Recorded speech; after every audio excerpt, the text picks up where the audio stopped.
Hi there, Juleka here.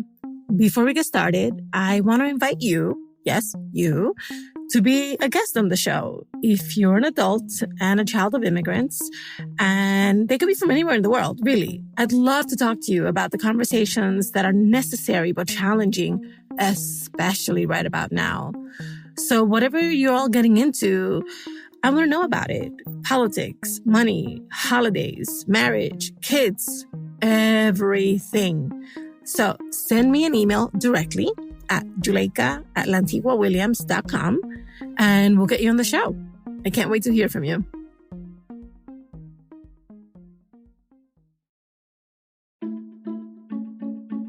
Hi, everybody.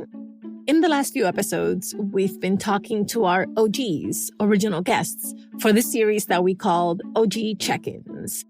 And we invite some folks back because we want to know, how's it been? How's your life going? Have things changed since the last time you came on the show? Today, I'm welcoming back OG Irina. Irina's episode aired on August 24th, 2020. Here's the clip. So I do talk to my brother about how I'm, frustrated sometimes about how I'm put in the middle between, his and my parents' communication issues. He tends to kind of excuse it. He'll say, well, yeah, I'll text him back.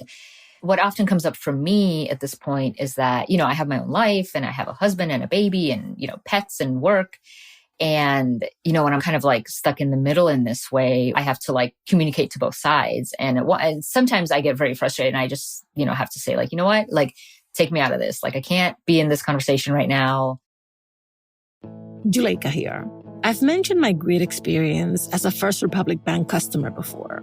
Let me ask you, when was the last time you had really memorable service? When someone made you feel like a VIP? They remembered your name, cared about your financial goals, and anticipated your banking needs. First Republic provides me not good, but awesome service. Like me, you'll work with your own personal banker. Mine's Lisa. As a First Republic client, you'll have a single point of contact there to guide you through everything, from switching banks to planning your financial future. Trust me. Visit firstrepublic.com today to learn more. That's firstrepublic.com, member FDIC, equal housing lender.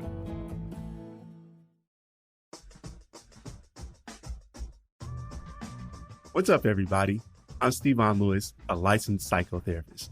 In my private practice, I specialize in working with individuals who have reached levels of excellence that sometimes come with great personal and professional challenges. We talk through and strategize about the pressures of being entrepreneurs, the rigors of leading creative people, the struggle to stay motivated, the cost of fitting in, and so much more. I'm now preparing to host a new podcast from LWC Studios, where I'll offer feedback to listeners like you about professional and aspirational challenges from others and from within ourselves. Things like imposter syndrome, perfectionism, toxic positivity, the dark side of humility, and especially how we define success. I'd love to hear about your successes and challenges, your sacrifices, the ways you've celebrated, and what's ahead as you grow. Send our producer, Virginia, an email so she can get your story on the show. She's at virginia@lwcstudios.com. Talk to you soon. When Irina and I first spoke last year, she told me that she was pretty tired of being the cultural translator in her family. As the oldest daughter of a Cuban dad and a Russian mom, she often got pulled in to mediate between them and her more Americanized younger brother. So for this OG check-in, I really wanted to find out if anything had changed since we spoke, if the dynamics in the family triangle had improved. Let's get into it. Hi, my name is Irina Gonzalez. I'm a freelance writer, journalist, and host of the Pandemic Mama podcast. And last time I came on the show to kind of talk about the frustrations I feel in being what I call the cultural translator between my brother, who at the time was almost 29 years old, and my immigrant parents. Welcome back. Thank you. I'm so excited to be here. So what's it been like through the pandemic and over this last year, you know, in general, and then specifically with the issue of you having to play translator?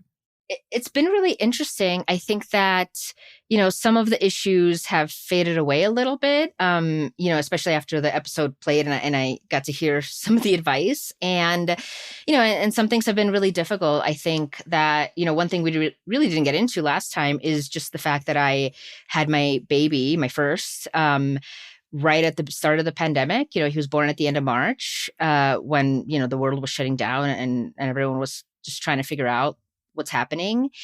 But yeah, I mean, it's been difficult. Like the first year of my son's life was very isolated. He didn't meet another child until he was 11 months old. And he did interact with my parents. They were kind of in our COVID bubble because they lived 10 minutes away. And we occasionally saw my brother when we could, but it was very difficult to see him because he works in a restaurant. But it was hard. And I think that as we went on, the issues between communication with, my parents and my brother actually weren't as dramatic, I guess, during the pandemic, just because everyone was so, I think, busy worrying about what was happening in the world.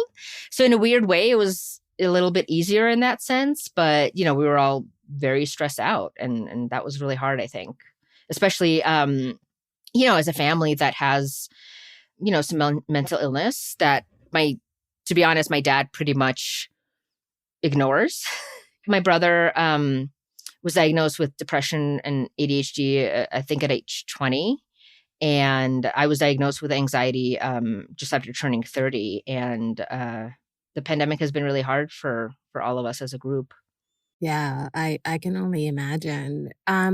You said that you used or heard or listened to the advice that our expert gave about your show.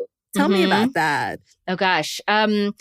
Listening to kind of like myself, talk concisely about the situation, I think was really interesting. And I think the biggest thing I really took away from the expert is, well, there was two really big things. I think the first one was just like the framing of the triangle, and that it's really all about like my parents and me, and that like it's really like has nothing to do with my brother. Like it's really kind of, he's living his life, like he's communicating the way he communicates, and I'm the one really being pulled into this triangle by my parents. And I think that framing really helped me to be a little bit more gentle, like with my interactions with him. Like he's not doing anything. He's just doing, his life. Like my parents are the ones really pushing this issue and reaching out to me and et cetera.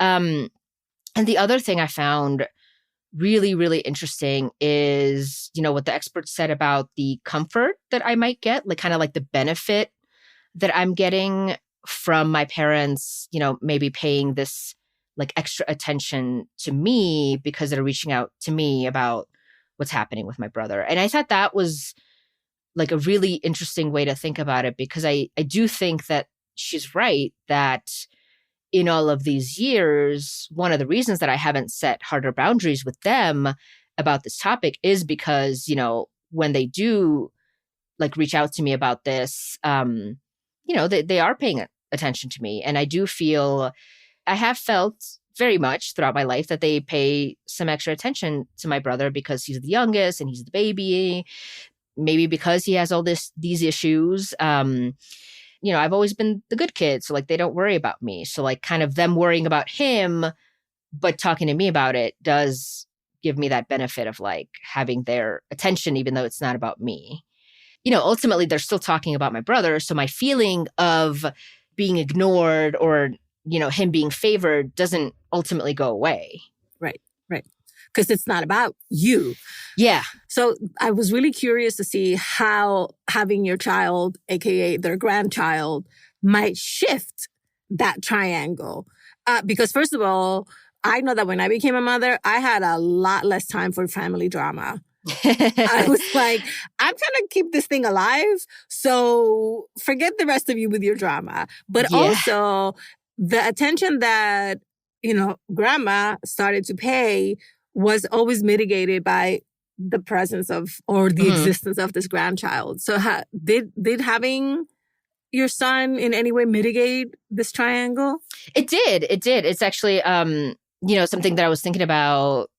There has been really just like a lot more conversations with my parents that revolve around, my son. And so that's been really exciting and fun to see, because I think that they have kind of like loosened up a little bit. And, it's not that they're still not worried about my brother. I know like it's come up a few times here and there, but for the most part, they're not calling me and freaking out, because if they're calling me, it's usually like to FaceTime, or something like that, or to ask about my son. So that's definitely been, I think, an improvement. But, to be honest, I think the biggest improvement I've seen in our relationship is that my husband and I decided to move away. We had always, planned to move away because we never, like, neither of us really felt at home. We had great friends, and obviously having family nearby has some benefits.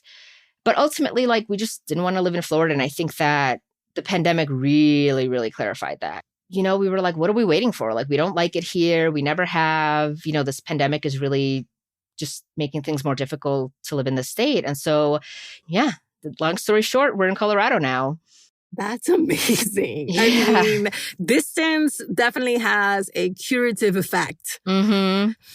What's happened with you and your brother's relationship? Have you been able to sort of separate now, being the mediator between your parents and him, and just now having just a straight up relationship with him?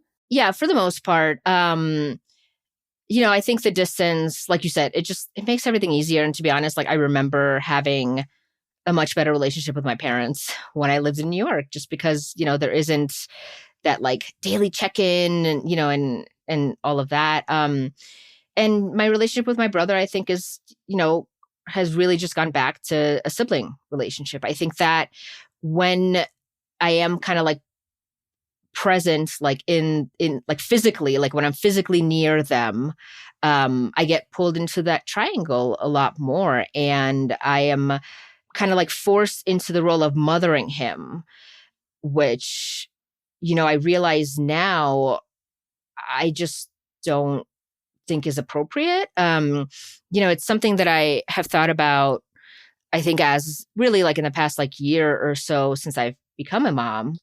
I remember, because I was 5 years older, like I remember, and I was, the oldest like grandchild in my family and all of that. I just remember being pulled into like mothering my brother, like, babysitting for him. I gave him the sex talk and just like Same. all those. Oh my God. Yeah. When he was 7, like all that. And at my, at my mom's asking, which is funny because she gave me the sex talk. So like, I don't know what the big deal was, but yeah, there was just like a lot of moments where I'm pulled into like mothering him. And, even though I am like a nurturing, caring person, looking back, I just think like, what is our culture? And I do think this is a cultural thing for a lot of, Latinx people, but like our culture really pushes girls to be in these domestic, mothering, feminine roles very early on. And I just don't know if that's appropriate. I don't think it is. It's not. I think Let's that. just say it. It is not appropriate. Right, exactly. Like me cooking for him or like doing chores, like just, that kind of thing. My grandmother, my abuela, she even says you're his second mom. Like I've been called many times since, maybe a teen or even earlier, like my brother's second mom. And looking back, I'm just like, that is not cool. Like that is not a good role to put any girl into. And I do think that we are pushed by our culture to do that. And probably why, I have ended up in this triangle where my parents are reaching out to me as the quote unquote second mom to like mediate. But I think in a positive way, one, having distance, and two, being an actual mom now, like really has, like for me at least, solidified like what my role and my boundaries are with them and with my brother and in this entire relationship. So my last question is, how has being intentional about how you communicate with your parents and also being intentional about redefining those communication boundaries, How has that helped you in other areas and in other relationships? I think that communication with my parents has gotten better because I've just gotten better at setting boundaries and knowing when to say, I can't have this conversation right now. I think that's really important because I am very quick-tempered. And so sometimes I'm, quick to jump into yelling and screaming. And, my dad and I will just go round and round. And, that'll come up with my husband. Like I'll be quick, like every marriage, right? Like you'll both start screaming and then you're like, what are we screaming about? But I think it's also really helped with boundaries at work and just like knowing when I should reply and when I shouldn't. I think setting boundaries and like knowing that like my time is valuable and sometimes my time needs to be devoted to like not worrying about this thing and not dealing with it right now. I think that it has always been very hard for me not to be like quick to reply to a boss, or my husband or a friend even. And so I think being more intentional with my parents is actually helping me be like more intentional with other relationships. And that's hard. It's been really hard for me, but I think just setting boundaries and like reminding myself that like, I don't have to be angry and respond from a place of anger. Like I can just like give it time and like think about what I really want to get out of this situation and go from there. Beautiful. Thank you so much for coming back. Yeah, this was great. Irina's original episode is called She's Stuck in a Family Triangle. You can find it in our feed or on our website, and we've also linked to it in the episode notes.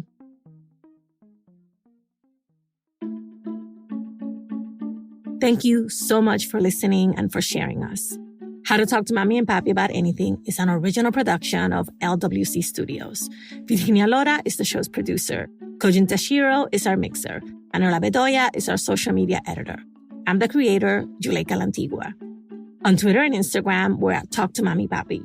Please follow us and rate us on Apple Podcasts, Amazon Music, Pandora, Spotify, or anywhere you listen to your favorite podcasts.